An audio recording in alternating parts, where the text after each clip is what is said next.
ദൈവത്തിന്റെ അതിപരിശുദ്ധമായ നാമം മഹത്വപ്പെടുമാറാകട്ടെ. ദൈനംദിന അപ്പം എന്ന അനുദിന വചനചിന്തയിലേക്ക് ഏവർക്കും സ്വാഗതം.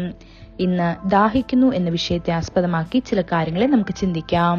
അതിനാധാരമായ ഒരു വാക്യം വായിക്കാം. യെശയ്യാവ് 55 അധ്യായം 1 വാക്യം.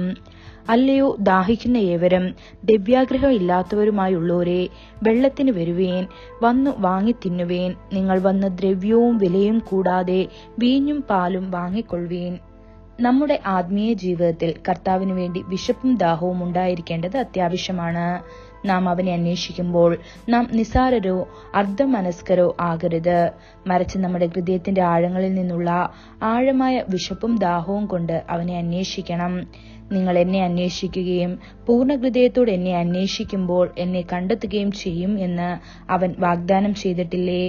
ഭൗതിക ശരീരത്തിൽ വിശപ്പോ ദാഹമോ ഇല്ലാത്തത് സാധാരണയായി രോഗത്തെയാണ് സൂചിപ്പിക്കുന്നത്. അതുപോലെ ആത്മീയ ജീവിതത്തിൽ കർത്താവിനോ അവന്റെ വചനത്തിനോ വേണ്ടി വിശപ്പോ ദാഹമോ ഇല്ലെങ്കിൽ ആത്മാവ് സുഖമില്ല എന്നാണ് അർത്ഥമാക്കുന്നത്.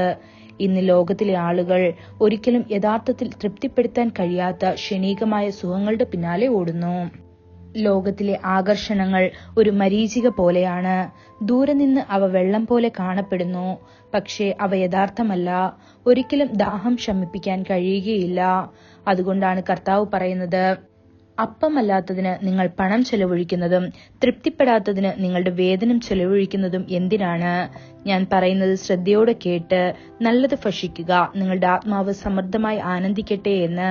ഇത് യെശയ്യാവ് 55 അധ്യായം 2 വാക്യത്തിൽ കാണപ്പെടുന്നു. പാപത്തിന്റെ ആനന്ദങ്ങൾക്ക് ദാഹം ശമിപ്പിക്കാൻ കഴിയുകയില്ലെന്ന് ആളുകൾക്ക് അറിയാമെങ്കിലും അവർ കുടുങ്ങിക്കിടക്കുന്നു. സാത്താൻ കാണിക്കുന്ന പാപകരമായ ആഗ്രഹങ്ങളുടെ പിന്നാലെ വീണ്ടും വീണ്ടും ഓടുന്നു. യേശു സമരിയ സ്ത്രീയോട് സംസാരിച്ചപ്പോൾ അവൻ പറഞ്ഞു, ഈ വെള്ളം കുടിക്കുന്നവൻ വീണ്ടും ദാഹിക്കും എന്ന്. ഇത് യോഹന്നാൻ 4 അധ്യായം 13 വാക്യത്തിൽ കാണപ്പെടുന്നു. ലോകം, ജഡം, പിശാച് എന്നിവ വാഗ്ദാനം ചെയ്ത വെള്ളത്തെയാണ് അത് സൂചിപ്പിക്കുന്നത്. ശമരിയ സ്ത്രീ ആ കിണറ്റിൽ നിന്ന് കുടുക്കി. അവൾക്ക് 5 ഭർത്താക്കന്മാരുണ്ടായിരുന്നു. അവൾക്കൊപ്പമുണ്ടായിരുന്നയാൾ അവളുടെ ഭർത്താവല്ലായിരുന്നു. എന്നിട്ടും അവരിൽ ആർക്കും അവളുടെ ദാഹം ശമിപ്പിക്കാൻ കഴിഞ്ഞില്ല. എന്തൊരു ദാഹകരമായ ജീവിതം! കടൽ വെള്ളം കുടിക്കുന്നത് ദാഹം ശമിപ്പിക്കുന്നതിന് പകരം ദാഹം വർദ്ധിപ്പിക്കുക മാത്രമാണ് ചെയ്യുന്നത്.